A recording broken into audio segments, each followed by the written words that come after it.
Hi everyone, today I'm going to show you how to make and use custom panels in TVPaint.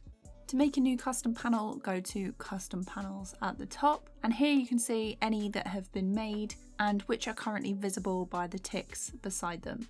So you can make a new panel as well as load one, open all, and hide all from this menu. So I'm going to select New Custom Panel and it will appear in a window like this. Now I'm using a basic round brush, and to add it to the panel all I need to do is right click. I can choose Grab Current Tool, which will save any of the brush settings that I'm currently using. If I want to update the saved brush after changing the settings, I can right click on the icon and select Grab Current Tool again, selecting or deselecting any of these options down here. If I change my colours and want to keep them in a brush, I can right click and grab current tool with colours, and if I just want to keep the colours, I can right click and select grab current colours, and they'll have a slightly different icon than the brushes. Right clicking on a tool and selecting edit will open up this window where you can name your tool and change the icon. If you have a brush with a paper texture, you can see it by clicking and going to TypeScript command, and at the end you'll see what the paper texture is. If you then go to the paper panel and right click, it will bring up this window and you can find a texture that you want to switch it to. So I'm going to go for paper 20, go back into my menu, then TypeScript command,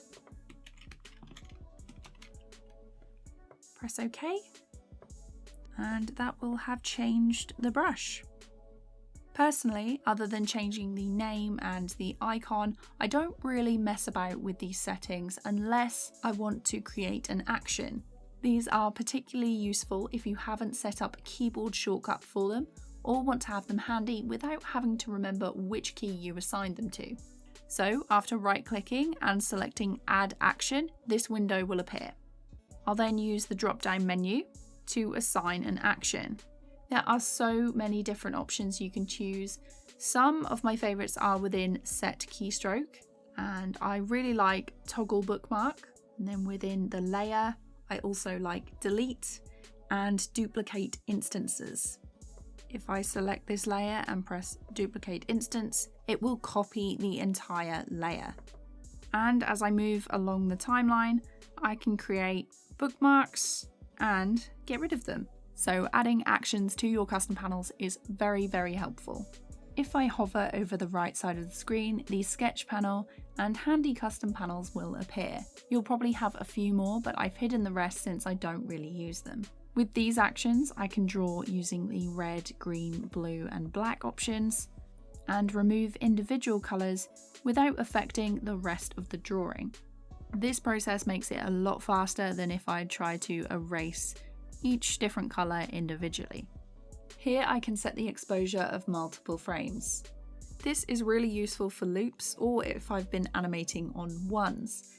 I can quickly change to 2s, 3s, 4s, or even set a custom exposure without having to drag each of the frames individually.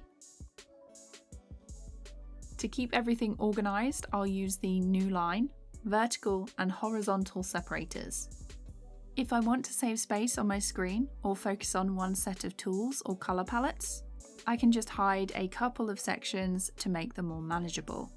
By right-clicking on the separators, I can rename them or delete the separator to merge two or more sections. If I'm working on a TVPaint project with other people, we'll use the custom panel to save brushes, colours and tools we'll be using in the animation, so everything will stay nice and consistent. You can save the panel by right-clicking and going to this panel. Here you can rename it before exporting as a TVPX file. Choose where you want to save it and press OK. I have 2 TVPaint brush packs on my Gumroad which you can get through the link in the description.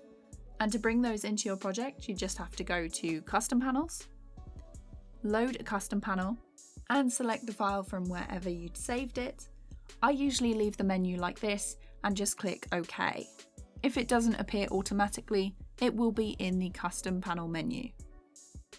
To delete a panel, right click, go to this panel and delete. Press OK and it's gone. As always, I hope this video was helpful. Be sure to subscribe and hit the bell if you want to see more animations and tutorials from me, and I'll be back with another video real soon. Bye!